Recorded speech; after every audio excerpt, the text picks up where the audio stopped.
NPS VS OPS. आज सुबह सुबह ही केंद्रीय कर्मचारियों की चमकी किस्मत। पेंशन स्कीम को लेकर सरकार ने किया बड़ा बदलाव, जाने।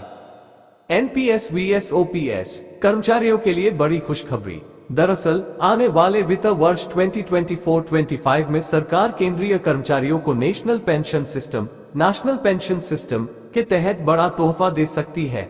मिली जानकारी के मुताबिक कमेटी की रिपोर्ट लगभग तैयार है, जिसके मुताबिक एनपीएस के तहत भी केंद्रीय कर्मचारियों को उनकी आखिरी सैलरी का एक निश्चित प्रतिशत पेंशन के तौर पर मिल सकता है। नई दिल्ली। आने वाले वित्त वर्ष 2024-25 में सरकार नेशनल पेंशन सिस्टम के तहत केंद्रीय कर्मचारियों को बड़ी खुशखबरी दे सकती है। ये खुशखबरी एनपीएस में शामिल केंद्रीय कर्मचारियों को पेंशन की पक्की गारंटी के तौर पर हो सकती है। पुरानी पेंशन योजना ओल्ड पेंशन स्कीम के तहत कर्मचारियों को अंतिम वेतन का 50% पेंशन के रूप में तय किया जाता है और फिर महंगाई भत्ते के साथ उनकी पेंशन बढ़ती रहती है।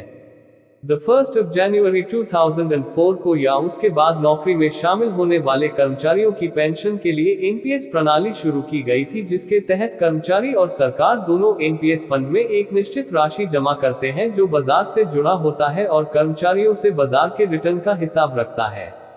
पेंशन दी जाएगी। कमेटी की रिपोर्ट लगभग तैयार है। पिछले साल कई राज्यों द्वारा फिर से पुरानी पेंशन योजना ओल्ड पेंशन स्कीम लागू करने की घोषणा के बाद केंद्र सरकार ने भी एनपीएस की समीक्षा के लिए वित्त सचिव की अध्यक्षता में एक समिति का गठन किया था। सूत्रों के मुताबिक समिति की रिपोर्ट लगभग तैयार है, जिसके मुताबिक केंद्रीय कर्मचारियों को एनपीएस के तहत भी उनकी आखिरी सैलरी का एक निश्चित प्रतिशत पेंशन के तौर पर मिल सकता है। सरकार कितना तय कर सकती है? सूत्रों के मुताबिक सरकार अंतिम वेतन का 35 से 40% हिस्सा पेंशन के लिए तय कर सकती है।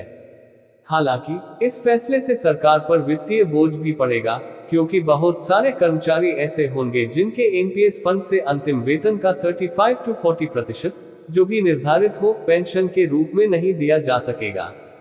ऐसे मामलों में फंड से प्राप्त राशि और न्यूनतम निर्धारित पेंशन राशि के बीच का अंतर सरकार द्वारा अपने खजाने से पूरा किया जाएगा।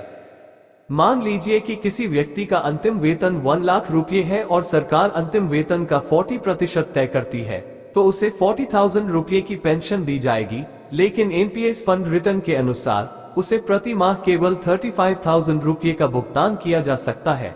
रुपये का भुगतान अपने खजाने से करेगी, लेकिन ओपीएस की तरह एनपीएस को महंगाई भत्ते से न जोड़ने का सरकार का कोई इरादा नहीं है। इससे सरकार पर ज्यादा आर्थिक बोझ भी नहीं पड़ेगा।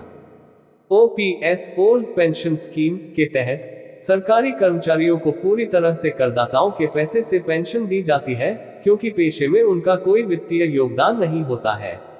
महंगाई भत्ता डीएनएस अलाउंस बढ़ने से कर्मचारियों की पेंशन भी बढ़ती है और इसके साथ ही सरकारी खजाने पर दबाव पड़ता है।